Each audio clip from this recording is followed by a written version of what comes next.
قمرون قمرون قمر سيدنا النبي قمرون.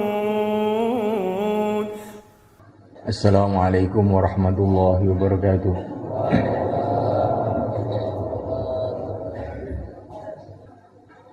Hadirin yang dimuliakan Allah SWT, 100 tahun yang lalu tidak ada seorang pun di antara kita yang ada di dunia ini.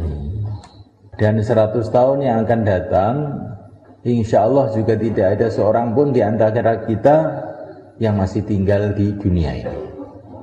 Maknanya kita di dunia ini waktunya sangat singkat. Maka perlu senantiasa kita berpikir, merenung, memahami untuk apa Allah Subhanahu wa ta'ala mendatangkan kita ke dunia ini. Allah Subhanahu wa ta'ala tidak membiarkan kita dalam kebingungan. Allah yang menciptakan dunia ini, Allah yang menciptakan kita, telah mengutus Sayyidul Anbiya yang mulia Nabi Agung Muhammad sallallahu alaihi wa ala alihi wasallam untuk memberitahu kepada kita untuk apa kita didatangkan ke dunia ini. Baginda Nabi telah menjelaskan bahwa kita didatangkan oleh Allah ke dunia ini untuk diuji dengan beberapa tugas. Kalau tugas ini kita kerjakan, maka Allah akan ridho kepada kita. Hidup kita di dunia akan dibarokai oleh Allah. Kemudian setelah mati kita akan dikirim ke surga Allah Subhanahu wa ta'ala, menjadi raja-raja di surga Allah. Istana-istana dari intan, dari emas, dari berlian telah disiapkan di sana.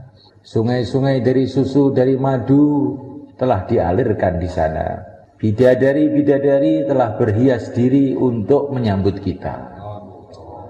Para malaikat pun sibuk menyiapkan persiapan-persiapan besar untuk kedatangan kita di surga. Kita akan selamat selama-lamanya, bahagia selama-lamanya, mulia selama-lamanya, bebas dari segala masalah. Apa yang kita inginkan Allah akan kasih berlipat-lipat. Walakum fiha ma tashtahi anfusukum walakum fiha ma tadda'un. Apa yang kamu suka Allah kasih, apa yang kamu minta Allah akan beri. Wa ridwanum minallahi akbar, ridho Allah lebih besar dari segala-galanya. Ini kalau kita menjalankan tugas. Kalau kita tidak menjalankan tugas yang Allah berikan kepada kita, maka Allah akan jadikan kehidupan kita di dunia ini sengsara, ma'isyatan dongka, kehidupan yang sempit, yang sumpek. Walaupun rumahnya besar, sawahnya luas, duitnya banyak, tapi Allah akan jadikan kehidupan kita ini dongka, sumpek. Nah, kalau kita tidak menjalankan tugas, tambah hari tambah sumpek, tambah sumpek, tambah sempit, sampai mati lebih sempit lagi. Kuburan kita akan jadi tempat yang begitu menakutkan. Kemudian tidak ada tempat bagi orang-orang yang tidak menjalankan tugas ini kecuali tempat-tempat yang penuh dengan kesengsaraan, kesusahan selama-lamanya. Kalau dia tidak menjalankan tugas 100%, maka dia akan celaka 100% selama-lamanya. Kalau dia masih mati dalam iman, maka dia akan dihukum menurut kesalahannya. Kalau tidak diampuni oleh Allah atau mendapatkan syafaat dari Rasulullah SAW. Semoga Allah ampuni kita semua. Hadirin dimuliakan Allah Ta'ala, tugas itu apa? Yang pertama kali, kita sebagai hamba Allah, sebagai makhluk Allah, tugas kita yang pertama adalah beribadah kepada Allah, menghambakan diri kepada Allah. Wa ma khalaqatul jinna wal insa illa liya'budun. Tidaklah aku ciptakan jin dan manusia kecuali supaya mereka ini beribadah. Ini tugas kita yang pertama. Dan tidak mungkin orang itu ibadah kalau belum kenal kepada Allah. Maka tugas yang pertama adalah kenal kepada Allah, itulah iman. Maka para ulama mengatakan awalu wajibin 'alal insani ma'rifatul ilahi bistiqani. Kewajiban manusia yang pertama adalah mengenal Allah dengan mantap, dengan yakin. Kalau orang itu sudah mantap, yakin bahwa yang berkuasa hanya Allah, yang menentukan hanya Allah, maka pasti dia siang dan malam akan beribadah kepada Allah, tunduk kepada Allah. Inilah tugas kita yang pertama setelah mengenal Allah, beribadah. Dan ibadah yang paling tinggi adalah sholat. Maka bagi orang yang berpikir sholat ini perkara yang penting sekali, para ulama mengatakan kalau kamu ingin tahu derajat kamu, pangkat kamu di sisi Allah, lihatlah pandangan kamu kepada sholat. Kalau kamu itu memandang, menganggap sholat itu perkara yang penting, berarti kamu ini orang penting di sisi Allah. Kalau kamu menganggap sholat ini perkara yang besar, kamu itu orang besar di sisi Allah. Kalau kamu itu menganggap sholat itu biasa aja, maka kamu itu orang biasa. Kalau kamu meremehkan sholat, man hanat alaihi sholah fahuwa indallahi ahwan. Barang siapa yang meremehkan sholat, maka dia orang yang remeh di sisi Allah. Di orang iman ini sholat ini perkara yang penting banget ya.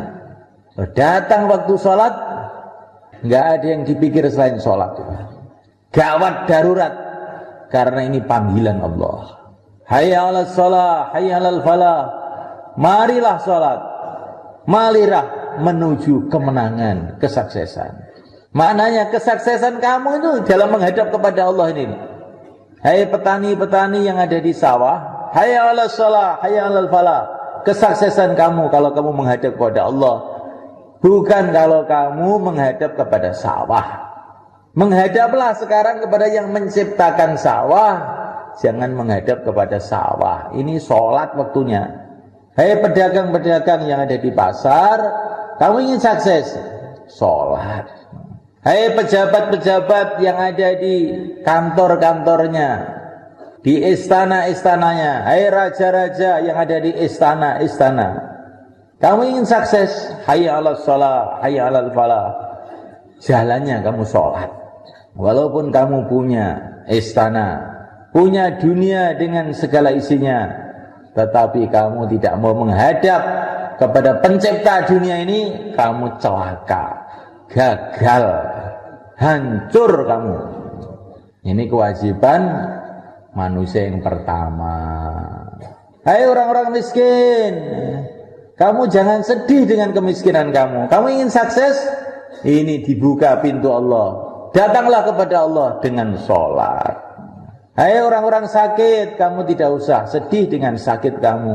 Kamu ingin sukses, menghadaplah kepada Allah. Kalau Allah sayang kepada kamu, cinta kepada kamu, kamu masuk surga, tidak akan sakit selama-lamanya. Hai orang-orang kaya, kesuksesan kamu bukan di dalam kekayaan. Walaupun kamu kaya bagaimana, kalau kamu hubungannya buruk dengan yang maha kaya, dengan Allah subhanahu wa ta'ala, kamu akan menyesal dengan kekayaan kamu. Kekayaan kamu akan jadi bara api saja. Hayya 'alas shalah, hayya 'alal falah. Dah, kalau sudah hayya 'alas shalah, hayya 'alal falah ini sudah tinggalkan segala urusan. Sholat. Insyaallah mulaikan. Insyaallah. Coba kita renungi apa yang kita rasakan waktu sholat maghrib tadi. Biasa saja, kamu masih belum meningkat, berarti masih biasa saja. Kita mohon kepada Allah agar nanti kalau masih hidup sholat isya, sholat kita lebih baik daripada tadi. Kita gembira dengan sholat itu. Bagaimana kalau kita dipanggil oleh presiden untuk menghadap? Ada surat dari presiden, kamu boleh menghadap di istana Jakarta jam 7 pagi. Kamu ingin menyampaikan apa keperluan kamu, proposal kamu, silahkan. Nah, bagaimana gembira kita? Panggilannya hari Sabtu, hari Jumat sudah di Jakarta. dengan penuh gembira sekali. Ini dibuka pintu untuk menghadap kepada Allah dengan sholat.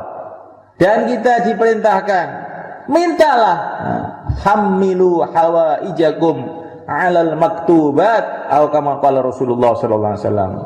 Kalau kamu punya hajat apa-apa, bawalah dalam sholat fardu. Waktu sujud itu kamu nangis, ya Allah, ya Allah, ya Allah.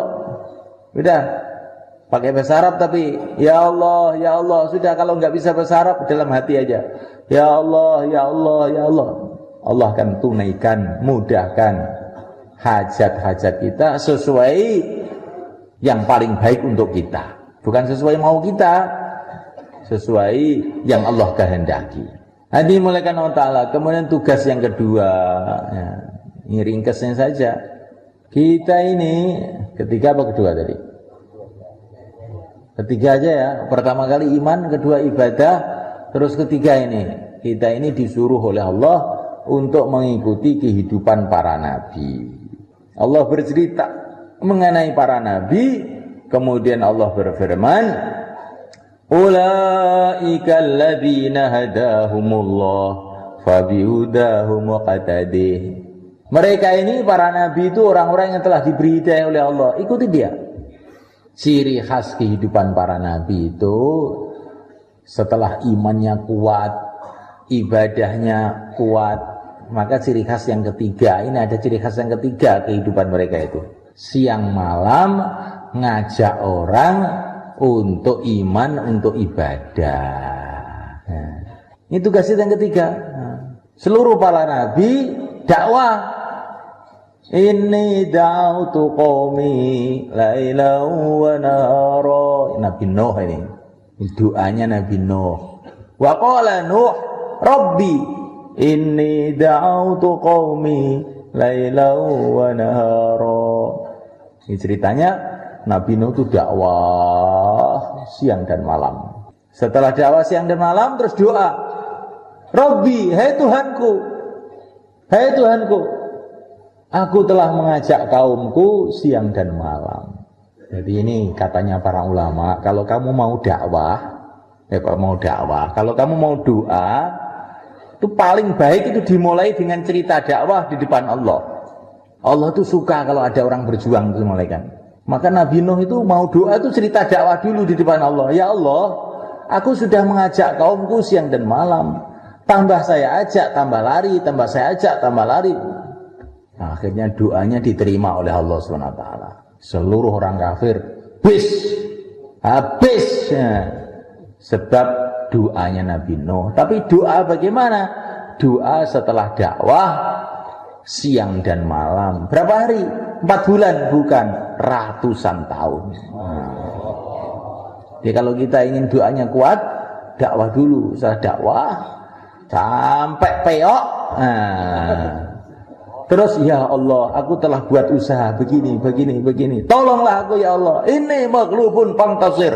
Maka pertolongan Allah akan datang.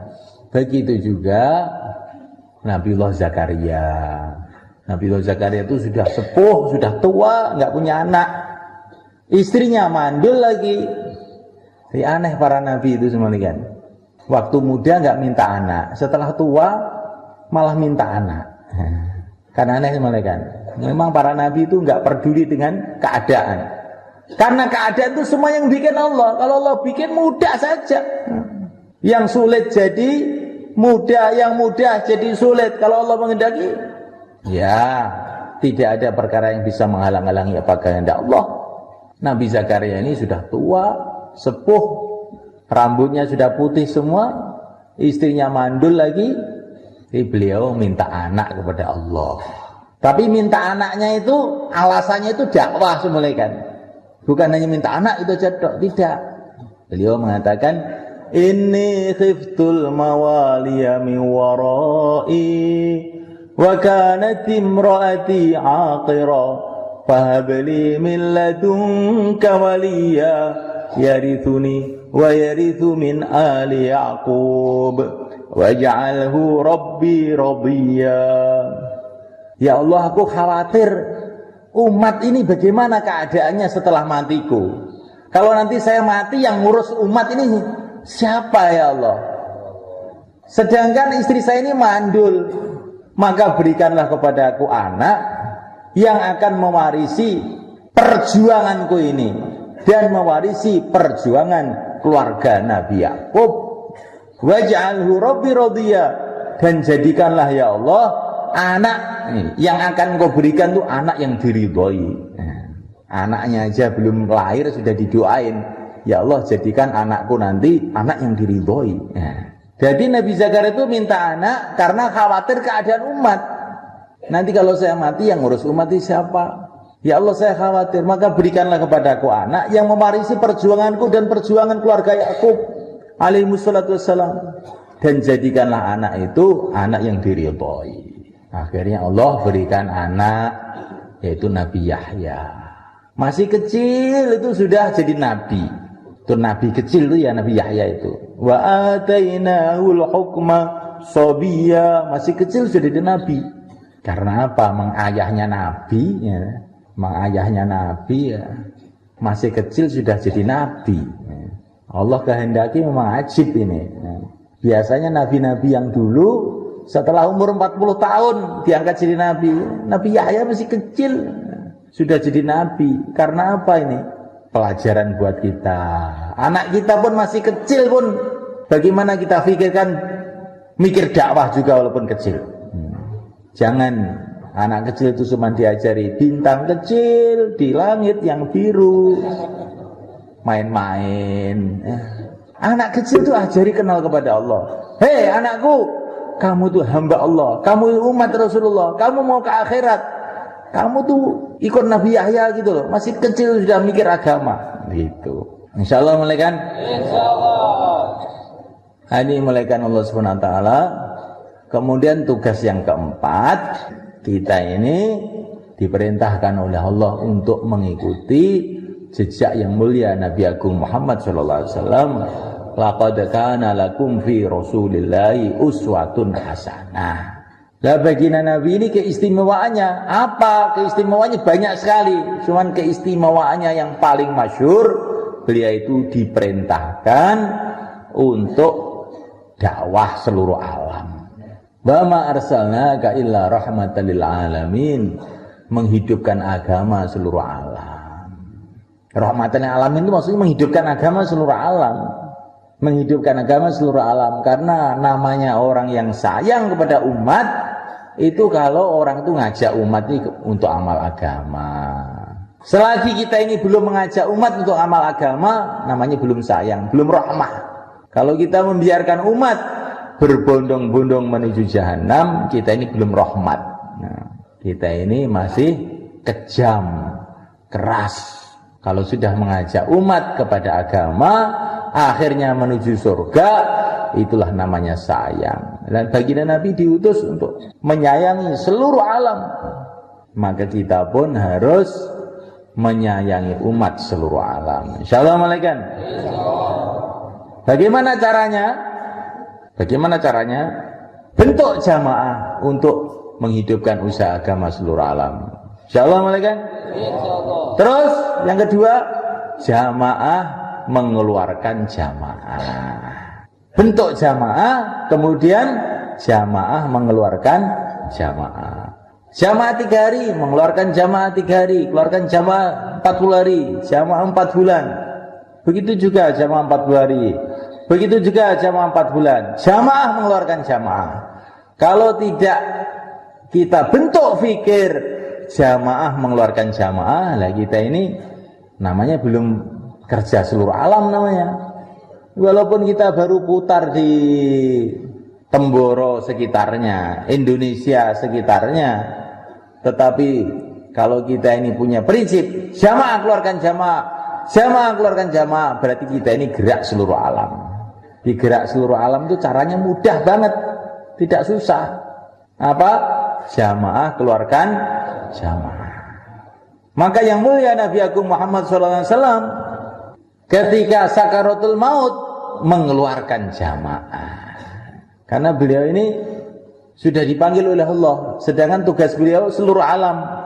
Maka apa yang beliau buat dalam keadaan sakaratul maut, mengeluarkan jamaah. Jamaahnya Sayyidina Usama ibnu Zaid radhiyallahu ta'ala anhu 3.000 orang mau dikirim ke negeri Rom.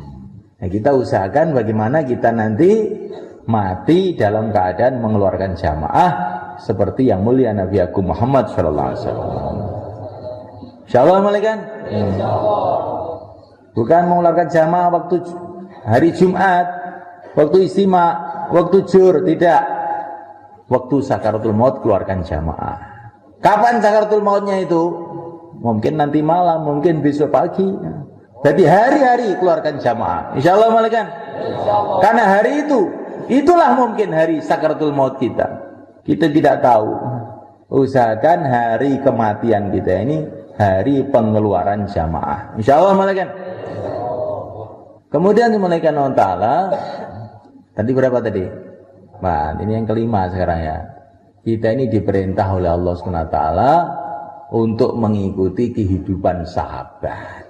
Was-sabiqunal awwaluna minal muhajirin wal ansar walladzina ittaba'uhum bi ihsan radhiyallahu anhum wa radu anhu. Orang-orang yang cepat-cepat masuk Islam awal-awal dari kalangan muhajirin dan ansar, dan yang mengikuti mereka Allah ridho kepada mereka, mereka ridho kepada Allah. Jadi kalau kita ingin dapat ridho Allah, maka dikasih jalan, ikutilah sahabat muhajirin dan ansar. Sahabat muhajirin dan ansar. Sahabat muhajirin dan ansar itu pusatnya pada waktu itu di Madinah Al-Munawwarah. Ringkesnya kita ini diperintahkan oleh Allah untuk membuat suasana Madinah di kampung-kampung kita. Insyaallah malaikat. Kampung Madinah itu bagaimana? Ini ceritanya banyak, cuman ada kuncinya. Apa orang Madinah yang dipikir apa? Orang Madinah itu seperti orang Temboro, kebanyakan petani-petani. Tapi yang dipikir itu dakwah. Ketika Rasulullah datang ke Madinah, maka yang besar, yang kecil, tua, muda, anak-anak semua menyambut baginda Nabi. Tala'al badru alaina min thaniyatil wada' wajaba syukru alaina mada'a lillahi da'. Wajib kita syukuran selagi masih ada orang dakwah, katanya orang Madinah. Walaupun beras banyak, kurma banyak, anak banyak, tapi kalau tidak ada orang dakwah, nangis. Walaupun tidak ada beras, walaupun tidak ada duit, ada orang dakwah, wajib syukru alaina mada'a lillahi da'.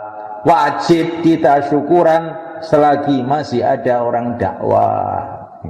Ini pikirannya orang Madinah, pusatnya muhajirin ansor. Maka kalau kita ini sikap kita seperti orang Madinah, ya nanti kampung kamu jadi Temboro Al-Munawwarah. Nah.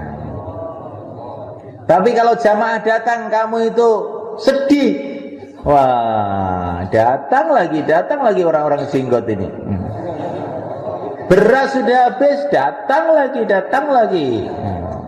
Ini saya mau ke kantor ini, nanti suruh nusrah lagi nih. Nah ini nanti bukan jadi Temboro Al-Munawwarah, jadi Temboro nggak tahu ini Karangabang. Istilah wong Jawa Karangabang, tempat yang buruk. Kalau kita ingin kampung kita menjadi Jongke Al-Munawwarah, Tenggungan Al-Munawwarah, Maspati Al-Munawwarah, maka rubah sikap kita. Gak ada beras, gak ada duit, gak ada apa-apa. Pokok asalkan ada dakwah, syukur aja. Insyaallah malaikat. Karena kalau ada dakwah, agama akan hidup. Kalau agama hidup, duit pun berkah, anak berkah, sawah berkah, dagang berkah, semua berkah. Tapi kalau tidak ada dakwah, agama mati lama-lama. sehari 2 hari, lama-lama mati. Kalau agama mati, nanti sawahnya nggak berkah, anaknya nggak berkah, istrinya nggak berkah, pasarnya nggak berkah, hidupnya berantem, gerangsang, mati ini sengsara. Insya Allah malaikat. Inilah 5 kewajiban kita. Bagaimana cara supaya kita ini membuat masyarakat sahabat, masyarakat Madinah itu bagaimana cara memulainya? Memulainya dengan menghidupkan amal masjid. Insya Allah malaikat. Bagaimana seluruh umat kita bawa ke masjid? Setelah sampai di masjid, dihidupkan amal masjid. Amal masjid yang pertama apa? Hidupkan suasana, mengajak manusia kepada Allah, untuk mengingati Allah. Ajak manusia ini, tanamkan dalam hati kita, sampaikan kepada seluruh umat bahwa tidak ada perkara yang lebih penting melebihi memperbaiki hubungan kita kepada Allah. Kesuksesan kita hanya kalau kita ini baik dengan Allah. Kalau kita nggak baik dengan Allah, walaupun naik ke bulan pun ke neraka juga. Naik ke bulan, terus turun ke kuburan, masuk neraka. Walaupun presiden, diangkat DPR, itu diangkat ke kuburan terus masuk neraka. Kalau tidak baik hubungannya kepada Allah. Kumandangkan setiap masjid, Allahu Akbar, Allah Ma'akum. Yang selain Allah kecil semuanya. Bahkan selain Allah itu tidak ada, hanya diadakan oleh Allah. Yang selain Allah itu tidak hidup, dihidupkan oleh Allah. Tidak bisa apa-apa kecuali kalau diapa-apakan oleh Allah. La ilaha illallah. Ini suasana dakwah ini penting oleh kan. Karena manusia ini sebetulnya itu kalau mau mikir itu ya tahu. Tapi manusia itu memang wataknya itu nggak mau mikir. Manusia itu kalau mau mikir itu nggak ada manusia yang ngaku menciptakan langit, bumi, matahari, bulan, nggak ada. Bahkan tidak ada manusia yang mengaku menciptakan dirinya sendiri. Kalau mau mikir mereka itu pasti dia akan merasa saya ini hamba Allah. Tetapi malaikat ta'ala, manusia itu mudah lupa. Lah obatnya lupa itu diingatkan. Itulah namanya dakwah. Mengingatkan. Dakwah itu bukan memberitahu, mengingatkan. Fadzakir. Nah, sebetulnya yang dibicarakan itu perkara yang seluruh umat itu ngerti sebetulnya. Entah sedikit entah banyak itu. Tapi lupa terus. Nah kalau lupa terus bagaimana? Diingatkan terus. Seperti itu di sekolahan itu. Semua sudah dikasih tahu 6:30 masuk. Tapi setiap 6:30 mesti ada bel. Tet. Padahal itu semua anak-anak sekarang ini semua sudah punya jam semua. Kenapa? Karena itu suka lupa. Kalau nggak ditet itu lupa terus. Dia tetap masih jajan di warung, minum kopi, minum apa. Nggak masuk-masuk itu. Ya begitu juga semua umat Islam sudah tahu waktunya sholat itu subuh, zuhur, jamnya juga sudah tahu. Tapi kok Allahu Akbar, hayya 'alas shalah, hayya 'alas shalah. Kenapa? Karena kita ini lupa aja terus.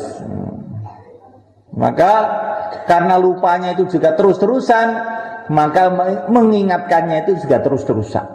Insyaallah malaikat. Dan mengingatkan orang itu barokahnya kembali kepada diri kita sendiri. Wa man jahada fa innama yujahidu li nafsihi. Kalau orang itu berjuang, barokahnya itu balik pada dirinya sendiri. Orang mau, orang tidak mau itu nomor 2. Yang penting kita mau. Insyaallah malaikat. Kita dakwah orang mau, kita dapat pahala. Kita dakwah orang tidak mau juga tetap saja dapat pahala. Jadi kata para ulama, ini kesimpulan dari Quran, dari hadis ini. Kalau orang itu dakwah, untung terus. Orang mau, orang tidak mau, maka dia dapat pahala. Kalau orang mau, pahalanya banyak. Orang-orang yang beramal setelah dia, sebab dia dapat pahalanya. Kalau orang tidak mau malaikat, dia tetap dapat pahala. Yastabdil qauman ghairakum fa in tatawallaw yastabdil qauman ghairakum. Kalau kamu dakwah terus, orang-orang tidak mau, nanti Allah datangkan orang lain yang mau. Baginda Nabi dakwah di Mekah, orang Mekah enggak mau, sedikit aja yang mau. Allah datangkan orang Madinah berbondong-bondong. Nabi pergi ke Taif, orang Taif enggak mau. Nabi diusir. Setelah pulang dari Taif di Wadin Nakhil, kampung namanya Wadin Nakhil, tiba-tiba jin-jin pada datang masuk Islam. Nah, kalau manusia enggak mau, makhluk Allah itu masih banyak, Allah datangkan jin-jin masuk Islam. Ini pelajaran kata para ulama. Orang itu dakwah itu orang mau tidak mau itu nomor 2. Yang penting kamu itu mau. Dapat pahala terus. Kalau orang mau kamu dapat pahala berlipat-lipat. Kalau orang tidak mau, Allah akan datangkan orang yang mau. Kemudian malaikat, kalau kita terus dakwah, maka Allah akan hancurkan kebatilan-kebatilan di dunia ini. Kalau mereka nggak mau nerima. Ketika Nabi Musa dakwah di Mesir, maka kebatilan yang dibawa Fir'aun, kebatilan yang dibawa Haman, Qorun, hancur semuanya. Kapan hancurnya Namrud?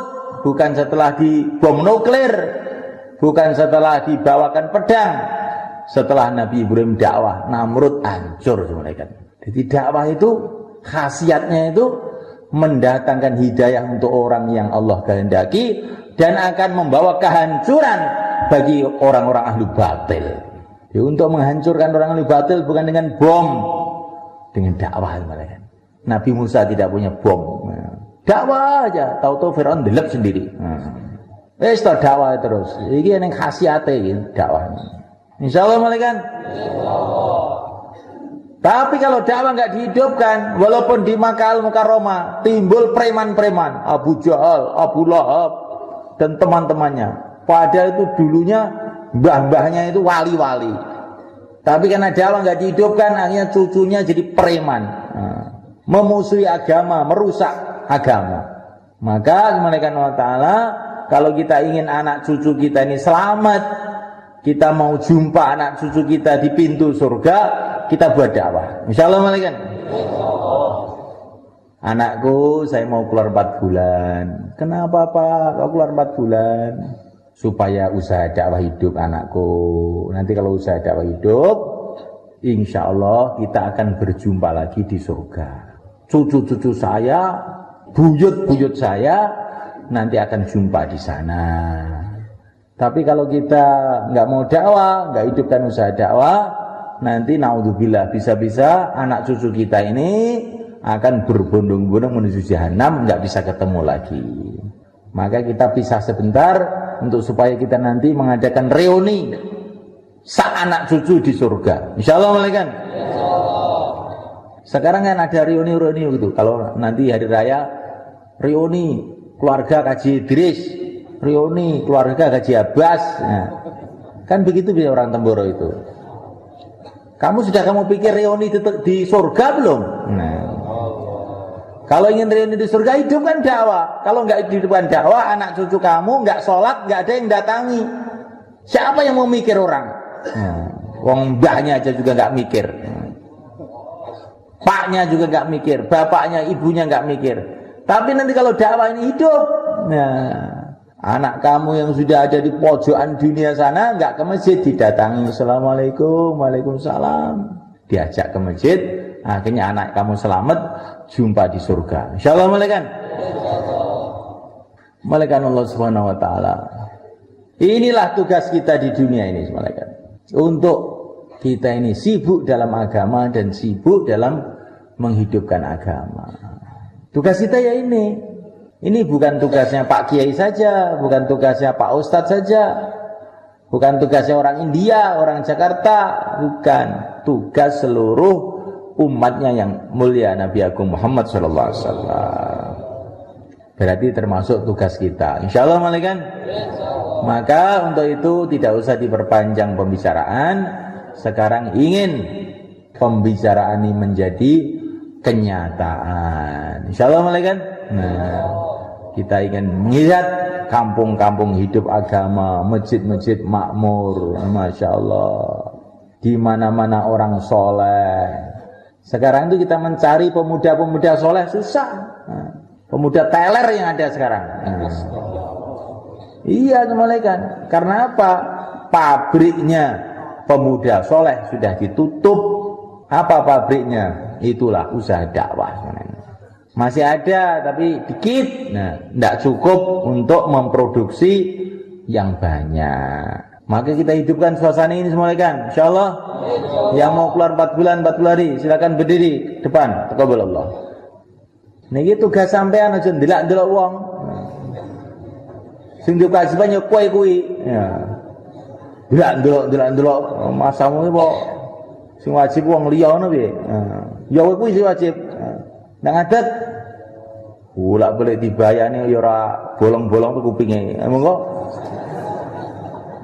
Niku ki kupinge diujohi setan.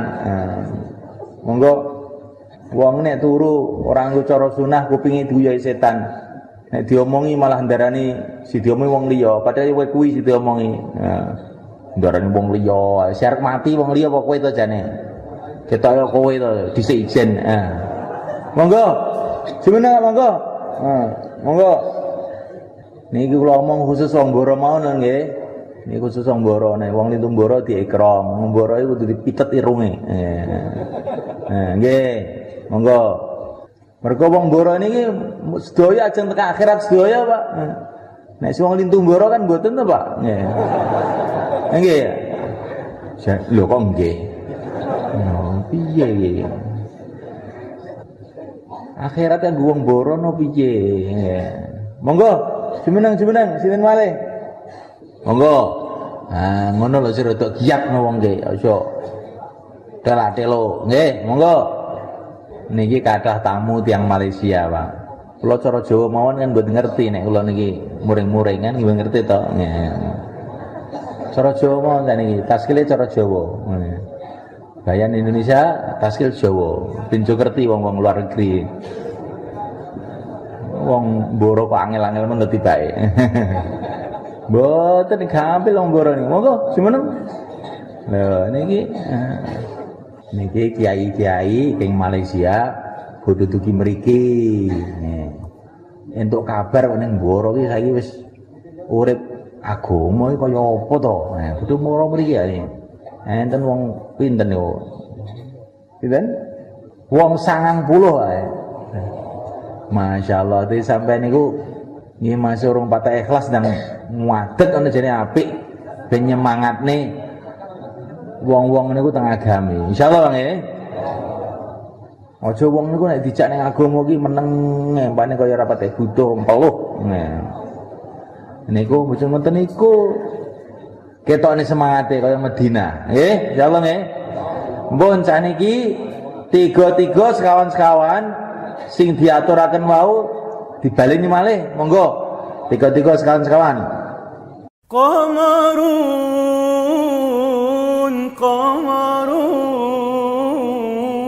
Qamarun sidna